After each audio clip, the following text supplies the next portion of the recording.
네, 오늘은 우리 교회가 1년간 하나님께서 베풀어 주신 은혜들을 우리가 헤아리고 돌아보고 감사하는 추수감사절기로 지킵니다. 감사는 하나님의 은혜를 입은 성도들의 마땅한 태도이고 또 우리 하나님이 가장 기뻐하시는 뜻입니다. 데살로니가전서 5장에 항상 기뻐하라, 쉬지 말고 기도하라, 범사에 감사하라. 이것이 그리스도 예수 안에서 너희를 향하신 하나님의 뜻이니라 했습니다. 언제나 기뻐하고 기도하고 감사하는 것, 이것이 하나님의 분명한 뜻이라는 겁니다. 그래서 하나님은 감사하는 사람을 복 주시는데 더 큰 감사, 또 다른 감사의 복을 받게 하십니다. 그러므로 감사는 하나님의 복을 끝없이 받고 누리는 축복의 통로와 같습니다. 그러나 안타깝게도 감사는 우리에게서 자연스럽게 흘러나오지 않습니다. 아무리 좋은 일을 만나도 잠깐은 기뻐하지만 금세 그 일 속에 부족한 것, 아쉬운 것들을 찾아내고 그 부족함이 가져올 것들을 미리 염려하는 것입니다. 그러니 감사는 금방 사라져 버립니다. 오히려 자신을 남과 비교하면서 부러워하거나 아쉬워하는 사람들도 많습니다. 따라하는 기도의 저자 장재기 목사님은 감사라는 책에서 질투는 남이 받은 것을 세어보는 것이고 감사는 내가 받은 것을 세어보는 것이라고 말했습니다. 감사할 것이 아무리 많아도 남이 받은 것을 헤아려 보는 순간 우리의 감사는 사라져 버립니다. 그러나 내게 주신 것을 헤아리기 시작할 때 내 마음은 하나님의 임재 안으로 들어가서 천국을 경험하게 됩니다. 그러므로 감사는 우리가 천국으로 들어가는 문의 열쇠와도 같습니다. 시편 100편 4절에 감사함으로 그의 문에 들어가라고 말씀했습니다. 여러분, 왜 많은 성도들이 예수님을 믿지만 천국을 누리지 못하고 계속 광야의 길을 걷고 있다고 생각할까요? 바로 감사로 문을 열고 천국에 들어가지 않기 때문입니다.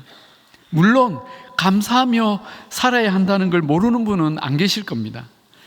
해마다 추수감사주일이 되면 그래, 감사하며 살아야지 다짐을 하죠. 그러나 얼마 가지 않아서 우리는 또 감사를 잃어버리고 천국 문 밖으로 나간다는 것입니다.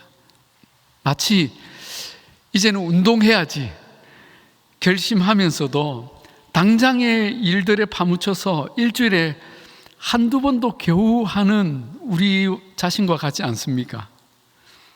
저만 그런가요? 감사는 생각처럼 우리의 생활이 되지 않습니다. 왜냐하면 우리 안에 있는 죄성이 그 감사를 자꾸 밀어내 버리기 때문입니다. 아무리 감사한 일에도 우리는 아니야, 마냥 감사할 수는 없어 하면서 감사를 절제합니다. 아니, 절제할 게 따로 있지 다른 건 절제 못하면서 감사를 절제하다니요. 그러면서 아쉬운 것들, 걱정할 것들을 찾아냅니다. 그러므로 감사가 우리의 생활이 되고 인격이 되려면 우리는 의지적으로 감사하는 삶을 연습하고 훈련해야 합니다. 이와 관련해서 성경은 우리가 어떻게 감사하는 삶을 살 수 있는지, 감사하는 사람이 될 수 있는지 중요한 원리들을 말씀해 줍니다. 저는 오늘 여러분과 이 감사의 성경적 원리 3가지를 함께 나누고자 합니다. 첫 번째는 평범한 일상이 모두 감사할 일이라는 것입니다. 데살로니가전서 5장 18절에 하나님은 범사에 감사라고 하셨습니다. 여기 범사에라는 표현은 모든 일에, 모든 것에 감사라는 의미입니다. 즉 감사하지 않을 일이 없으므로 모든 일에 감사라는 것이죠. 그러려면 우리는 실제 모든 일 속에서 감사의 이유들을 찾아내야 합니다. 우리가 감사하지 못하는 가장 큰 이유는 감사할 일이 없다는 거예요. 여러분, 목장에서 종종 지난 한 주간 우리에게 감사할 일이 있으면 나누어 봅시다 할 때 이번 주는 너무 평범했고 특별히 감사할 일이 없어요 라고 하는 분이 계실지 모르겠습니다. 감사는 뭔가 선물처럼 내게 특별한 것이 주어지거나 어떤 기적 같은 일이 있을 때 하는 거라고 생각한다는 것입니다. 예를 들어 오늘 정말 감사한 일이 있었어요. 오늘 집에 오는데 아는 동생을 만났는데 갑자기 저에게 제가 정말 보고 싶었던 영화표 2장을 주는 거예요. 자기는 갈 시간이 없다면서. 여러분, 이럴 때는 땡큐죠. 이런 날은 정말 감사하죠. 그러나 더 많은 날에 우리는 오늘은 아무것도 없었어요. 정말 평범했고 특별한 좋은 일도 없네요. 오히려 근심거리만 하나 더 늘었어요 라고 합니다. 그런데 감사는 그렇게 소극적으로 하는 것이 아니라는 것이죠. 범사에 감사하려면 어떤 날에도, 아주 평범한 날에도 하나님이 내게 선물로 주신 것이 있다는 믿음으로 그 감사의 이유들을 찾아내는 거죠. 그런데 신기한 것은 그렇게 감사의 제목을 찾으면 있다는 거예요. 한두 가지가 아니라는 거예요. 언젠가 인터넷에서 한 초등학생이 쓴 시를 보고 참 마음이 따뜻해졌던 적이 있습니다. 공짜라는 제목의 시인데 한번 보여주실래요? 제가 한번 읽어드릴게요. 공짜. 선생님께서 세상에 공짜는 없다고 하셨다. 그러나 공짜는 정말 많다. 공기 마시는 것 공짜, 말하는 것 공짜, 꽃향기 맡는 것 공짜, 하늘 보는 것 공짜, 나이 드는 것 공짜, 바람 소리 듣는 것 공짜, 미소 짓는 것 공짜, 꿈도 공짜. 그리고 맨 끝에 큰 글씨로 개미 보는 것 공짜. 얼마나 예쁩니까? 아이의 순수한 마음이 그대로 느껴지죠. 저는 이 아이가 개미를 관찰하는 그 마음의 여유가 감사를 가능하게 했다고 생각합니다. 우리는 사실 많은 일에 찌들려서 개미는커녕 하늘도 한번 제대로 보지 못하고 꽃향기도 잘 맡지 못하면서 살아가잖아요. 아이는 공짜라고 했지만 우리는 그것을 감사라고 바꿀 수 있습니다. 그래요. 세상에 이런 감사들이 얼마나 많습니까? 공기 마시는 것 감사, 말할 수 있는 것 감사, 꽃향기 맡는 것 감사, 꿈꿀 수 있어서 감사, 개미를 볼 수 있어서 감사. 그런데 이 시에서 재밌는 것은 우리가 그렇게 감사하지 못할 것도 감사하고 있다는 거예요. 나이 드는 것 감사. 이거 공짜인데 여러분 많이 드시겠습니까? 하나도 안 감사할 일 같은데 찬찬히 생각해 보면 이것도 정말 감사한 일이에요. 여러분, 내 나이가 만약에 70이라면 그 세월을 살아온 것이 무조건 감사 아닙니까?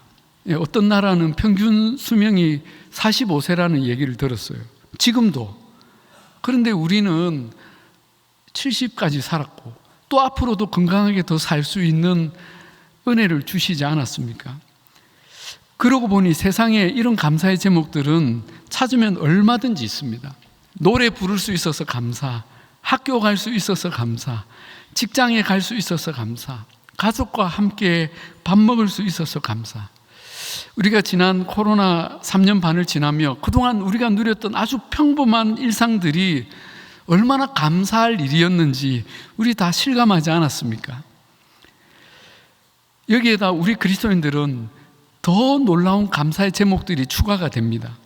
이렇게 예배 드릴 수 있어서 감사, 기도할 수 있어서 감사, 기도 들어주셔서 감사, 회개할 마음을 주셔서 감사, 말씀을 의지하고 나갈 수 있어서 감사, 누군가를 섬길 수 있어서 감사, 그리고 무엇보다 예수님을 믿고 천국에 갈 소망과 확신을 주셔서 감사. 할렐루야. 다 공짜로 값없이 누리게 된 것들입니다. 그래서 이 범사를 우리는 은혜라고 부릅니다.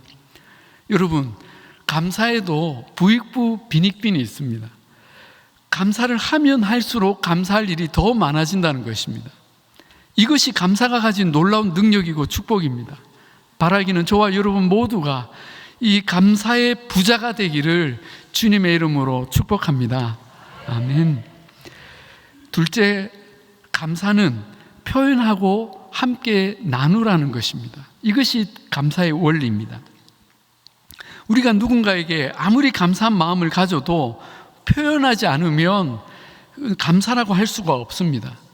감사는 머릿속에만 생각하는 것이 아니라 표현되어져야 합니다. 한번 따라 하실까요? 감사는 표현할 때 감사다. 예, 그렇습니다. 아내가 맛있는 식사를 차려줬는데 혼자 열심히 먹기만 한다면 그 감사하는 태도가 아니죠. 하도 말이 없어서 여보 맛있어? 물었는데 남편이 막 먹으면서 보면 모르나? 이러면 경상도 문디들 와 맛있는데? 묻기 전에 말해야 돼요. 와 어떻게 한 거야? 정말 고마워. 한마디만 표현해줘도 또 해주고 싶지 않겠습니까? 더 맛있게 해주려고 하겠죠. 아내들도 남편이 일 마치고 집에 들어올 때 수고했다고 감사를 표현해야 합니다. 그런데 어떻게 합니까? 여보 신발 벗지 말고 그 앞에 쓰레기 들고 버리고 들어와줘. 그러면 그 쓰레기 들고 집을 나가고 싶습니다. 우리 집이 그렇다는 게 아니고 여러분 우리는 표현해야 합니다. 주일에 교회에서 봉사하는 분들 여러분 꼭 표현하시면 좋겠습니다. 주차부, 주방부, 안내부, 사랑방, 또 방송실, 또 교역자들, 교사들, 찬양대, 찬양팀 얼마나 많습니까? 또 우리와 함께 예배드리는 내 옆에 있는 이 성도들도 너무 감사한 분들이죠. 아멘. 네. 물론 지적하고 싶은 일이 왜 없겠습니까? 같은 걸 봐도 그런 것만 보이는 참 참 재주가 좋은 분들도 계세요. 예. 다 똑같은 걸 보는데도 흠을 잡아내는 거예요. 저거 삐뚤어졌는데 저거 과한데. 그런 것만 보이는 분들은 자기 눈을 찔러서라도 감사할 것들을 찾으시기 바랍니다. 그러면 잘못해도 지적도 안 해요? 여러분 지적할 것이나 잘못된 것은 본인이 사실 더 잘 알아요. 그것 때문에 얼마나 많이 고민하겠습니까? 그러나 우리가 그저 감사하고 칭찬하면 그분은 격려를 얻고 다음엔 더 잘하려고 하고 문제될 만한 것은 스스로 고치는 일이 일어난다는 것입니다. 뿐만 아니라 우리는 하나님께 감사를 표해야 합니다. 그런데 하나님께 대한 감사는 조금 특별한 방법으로 표현합니다. 크게 두 가지인데 하나는 하나님께 오늘처럼 감사의 예배와 예물을 드리는 것이고 또 하나는 그 감사를 이웃과 나누는 것입니다. 오늘 읽었던 레위기 7장에는 하나님께 드리는 구약의 제사들 중에 감사할 일이 있어서 드리는 화목제에 대한 말씀이 나옵니다. 다시 말하면 감사 화목제죠. 그런데 이 감사 화목제는 다른 제사법과 구별되는 좀 특별한 규정이 있습니다. 하나님께 감사 예물로 바친 소나 양의 고기를 그날 다 먹어야 한다는 것입니다. 감사 화목제만 그렇다는 거예요. 레위기 7장 15절에 감사함으로 드리는 화목제물의 고기는 드리는 그날에 먹을 것이요 조금이라도 이튿날 아침까지 두지 말 것이니라. 여러분 감사 예배 드리다가 배 터져 죽을 일이 있습니까? 뭐 비둘기나 이런 걸 가져간 사람은 그래도 괜찮아요. 근데 소를 끌고 간 사람은 어떻게 됩니까? 그런데 여러분 방법이 있습니다. 이 고기를 다 먹기 위해 예배자는 자기 이웃과 함께 그 화목제를 드리러 성소에 간다고 합니다. 그리고 감사의 화목제가 끝나면 예배자는 그 고기를 제사장들에게 일부 나누고 규정대로, 그리고 나머지는 함께 간 이웃과 나누어 먹는다는 것입니다. 한마디로 그날 고기 파티를 하는 것입니다. 여기에 하나님이 의도하신 감사에 숨겨진 원리가 있습니다. 감사는 하나님께만 표현하는 것이 아니라 그 감사를 이웃과도 나누게 한 것입니다. 우리가 추수감사주일 예배를 드리면 그 감사를 이웃과도 나누라는 것이죠. 하나님은 이것을 원하십니다. 왜 이렇게 하라고 하실까요? 우리가 하나님께만 감사하면 그 감사의 기쁨은 나에게서 끝이 납니다. 그러나 그 감사를 이웃과 나누면 우리의 감사와 기쁨은 더욱 풍성해지고 그 형제와 이웃도 그 감사에 동참하게 되는 것입니다. 시편 20편 5절에 우리가 너의 승리로 말미암아 개가를 부르며, 누가 개가를 부른다고요? 우리가 한 사람의 승리로 말미암아 개가를 부르며 우리 하나님의 이름으로 우리의 깃발을 세우리니 여호와께서 내 모든 기도를 이루어 주시기를 원하노라 했습니다. 한 사람의 승리, 한 사람의 기도 응답이 그가 속한 공동체 모두의 기쁨이 되고 있음을 이 시편이 노래하고 있습니다. 여러분, 이것이야말로 진정한 감사의 복이 아닐 수 없습니다. 우리는 나의 감사를 이웃과 공유하는 훈련을 해야 합니다. 여러분의 목장에서, 여러분의 직장에서 이웃들에게 이 감사의 기쁨을 나누어야 합니다. 우리는 오늘 추수감사 예배를 드리고 내일 노숙자들을 위해 무료급식을 나누는 봉사에 참여합니다. 얼마나 귀한 일인지 모릅니다. 또 우리는 내년에 교회 설립 80주년을 맞습니다. 이 감사의 해를 우리만의 기쁨으로 끝내게 해서는 안 될 것입니다. 우리의 감사와 기쁨이 우리 이웃에게 퍼지고 또 열방 끝까지 퍼져가도록, 또 다음 세대까지 물려지도록 우리는 의논하고 준비하고 열심히 섬겨야 할 것입니다. 우리 개인적으로도 자신의 감사를 주변의 형제자매와 이웃과 나누는 일을 끊임없이 하셔야 합니다. 그래야 할 때 우리의 감사는 더욱 배가 되고 풍성해질 줄로 믿습니다. 세 번째 감사의 원리는 감사하는 마음을 믿음으로 지키라는 것입니다. 우리는 어떤 좋은 일에 감사하는 마음을 느끼지만 그 감사가 오래 지속되기 어렵다는 것을 종종 경험합니다. 왜냐하면 감사할 일도 있지만 그 감사를 덮어버릴 만한 안 좋은 일들이 나에게 또 일어나기 때문입니다. 때로는 우리가 상상하지도 못한 정말 감당하기 어려운 그런 일들을 만나기도 합니다. 그럴 때 우리의 마음은 금방 어두워져 버리고 불안과 결핍으로 힘들어합니다. 여러분, 우리는 이 어두운 감정들과 싸우지 않으면 감사의 마음은 언제라도 사라져 버립니다. 그렇다면 우리는 이 부정적인 상황 속에서 어떻게 감사의 마음을 지킬 수가 있을까요? 이때 우리의 감사는 감정이 아니라 믿음의 뿌리를 내려야 합니다. 감정이 아니라 믿음이죠. 골로새서 2장의 말씀입니다. 너희가 그리스도 예수를 주로 받았으니 그 안에서 행하되 그 안에 뿌리를 박으며 세움을 받아 교훈을 받은 대로 믿음에 굳게 서서 감사함을 넘치게 하라 말씀합니다. 믿음에 굳게 서서 감사함을 넘치게 하라. 우리의 감사는 감정이 이끌고 가는 것이 아니라 믿음이 이끌고 가야 합니다. 그래서 그 믿음으로 감사를 무너뜨리려는 모든 대적과 싸워야 합니다.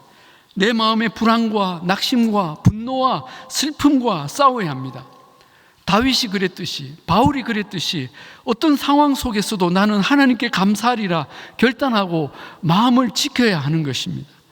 그럴 때 놀라운 기적이 우리 안에서 일어나는데, 내가 감사의 이유를 그 믿음으로 고백할 때 나를 억누르던 그 모든 어두운 감정의 사슬들이 하나씩 끊어진다는 것입니다. 사라져 버립니다. 그리고 내 안에 정말로 기쁘고 감사한 마음이 다시 회복되어지기 시작합니다. 여러분, 이것이 감사의 놀라운 능력이고 기적입니다. 유명한 기독교 인문학 작가 중에 김용규라는 분이 계십니다. IBP 등 출판사를 통해서 이분이 많은 책을 썼는데 데칼로그, 생각의 시대 이런 책들을 쓰셨는데 꽤 유명한 베스트셀러 작가입니다. 이분이 한 선교단체 간사님들의 모임에서 자신의 책 이야기, 그 강연을 하던 중에 지금까지 한 번도 하지 않았던 자신의 고통스러운 이야기를 나누신 적이 있습니다. 김용규 작가는 오래전에 독일에 있었는데 그 독일 하면 아우토반으로 유명하죠. 그 아우토반을 달리던 중에 그 사고를 만났고 가족들과 함께 큰 부상을 입었습니다. 차량 추돌 사고였는데 다른 차량에서는 2명이 사망하고 자신과 자기 차에 타고 있던 아내가 크게 다쳤습니다. 아내는 피아니스트였는데 그 사고로 그만 팔을 못 쓰게 되었습니다. 0.2초 사이에 일어난 일로 자기 인생이 다 날아가 버렸고 그 후에 그는 큰 외상 증후군을 겪으면서 20년 가까이 집 밖을 나오지 못했다고 합니다. 지금도 사람 만나는 일이 어렵고 힘들어서 사인회 같은 거는 일체 하지 않는다고 합니다. 그런데 신기한 것은 그 극한 고통 속에서 20년 동안 그는 하나님을 만났고 또 사람들과 만나지 못하는 그 고독 속에서 그는 글을 쓰기 시작했는데 그 글이 책이 되어 인쇄가 되면 기본 8만 부 이상 팔리는 기적이 일어나는 것입니다. 그렇지만 그분은 아직도 왜 그때 그 사고를 하나님이 나에게 허락하셨는지 이해할 수 없다고 합니다. 아마도 그것은 평생의 의문이 될 거라고 했습니다. 지금도 성경을 읽다가 욥기는 도무지 읽을 수가 없다고 합니다. 하지만 그럼에도 그분이 붙들고 있는 분명한 믿음 하나를 말해줬는데 그것은 그 사고와 그 후에 모든 고통이 하나님의 손안에서 이루어졌음을 믿는다는 것입니다. 하나님 손안에 있다는 것이죠. 그 믿음이 지금도 고통을 이길 수 있는 유일한 이유라고 말했습니다.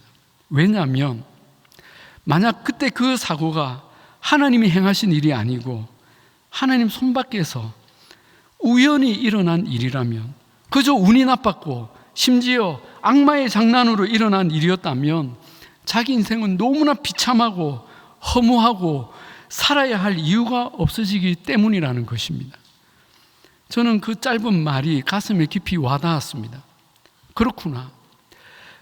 만약 우리가 만나는 고통이, 아픔이, 질병이, 사고가 하나님 없이 우연히 일어난 일이라면 이것처럼 허무하고 비참한 일이 있을까? 이 세상에 하나님이 안 계시면 그것처럼 허무하고 절망적인 일이 있을까? 우리가 수많은 고난을 만나지만 그래도 희망을 찾고 그 고난을 이기고 삶의 의미를 찾는 것은 하나님이 지금도 살아 계시고 내 삶을 여전히 다스리고 계시기 때문이라는 믿음 때문이라는 것입니다.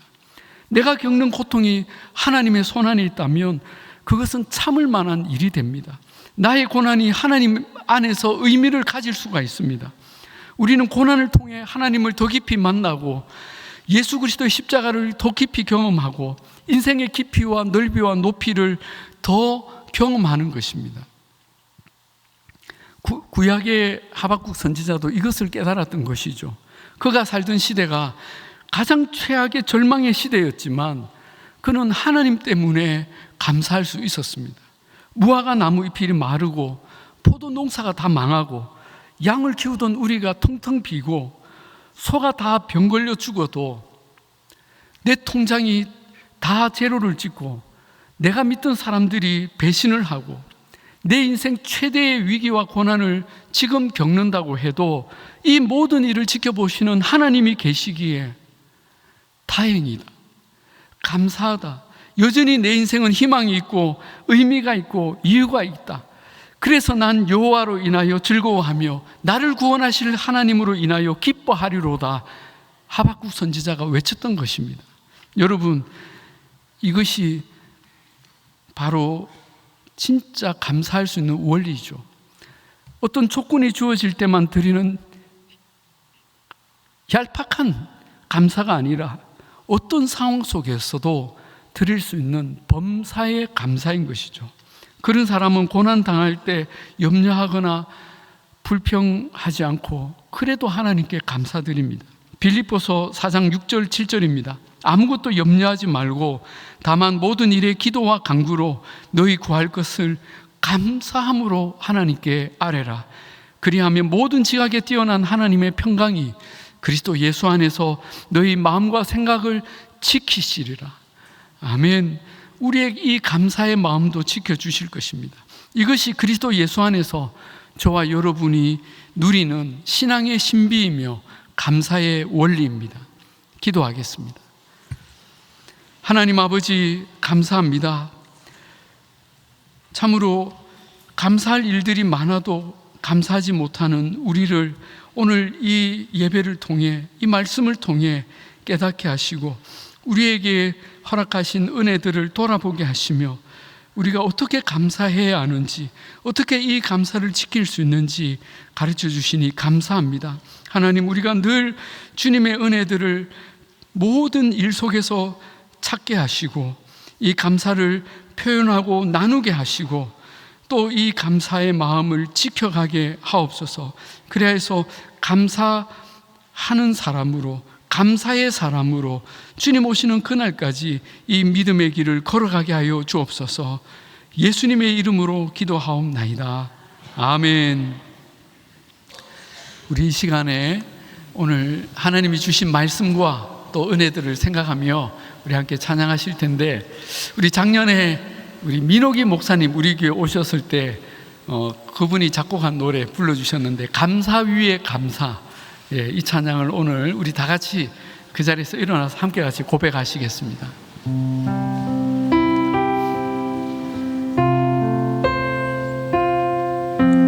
겸손히 울리는 나의 기도, 간구보다 감사를 드립니다. 응답하심도 거절하심도 기다리라 하심도 그저가 2절로 고백하겠습니다. 간절히 울리는 나의 기도, 간구보다 감사를 드립니다. 기쁜 날에도 고통 중에도 주가 일하심을 믿으며 감사 위에 감사를 덮을 때